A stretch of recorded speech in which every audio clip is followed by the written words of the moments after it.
దేవుడి బలం ఎలా ఉంటుంది అనేదానికి మీకు అర్థమవుతుందని చెప్తున్నాను. చాలామంది శ్రమలు తట్టుకోలేకపోతూ ఉంటారు, బాధలు తట్టుకోలేకపోతూ ఉంటారు.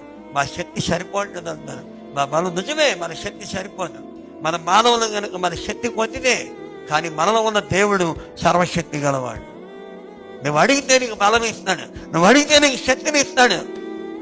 దాని ద్వారా దేన్నైనా జయించగలుగుతావు. నీ సహాయం వల్ల నేను సైన్యములు జయించును, నా దేవుని సహాయం వల్ల ప్రాకారములు దాటుతాను అంటాడు 18వ కీర్తనలో భక్తుడైన దావీదు. నాకు బలము ధరింపజేయవాడు ఆయనే అంటాడు. నా దీపమును వెలిగించేవాడు ఆయనే. ఇక ఇది మామూలు ఉండదు. నా కీర్తన వండర్ఫుల్ కీర్తన అనమాట, చాలా బాగుంటుంది అనమాట. ప్రతి మాటలో దేవుణ్ణి కనపరుస్తాడు. అలాంటి మహాదేవుణ్ణి మనందరం కలిగి ఉన్నాం. కానీ పేరుకి చింతపడమాకండి, భయపడమాకండి. దేవుడు అన్నాడు, నీతి నీకు దూరంగా ఉంటుంది, నీ దగ్గరకే రానన్నాడు. యెషయా గ్రంథం 54వ అధ్యాయంలో నీతి నీకు దూరంగా ఉండదు, నీ దగ్గరకు రాదు. అంత వండర్ఫుల్ మాట్లాడు, చాలా బాగుంటుంది. అసలు ఆ అధ్యాయం అంతా చాలా వండర్ఫుల్గా ఉంటుంది అన్నమాట. కాబట్టి భయమే మన దగ్గరికి రానివ్వడండి దేవుడు.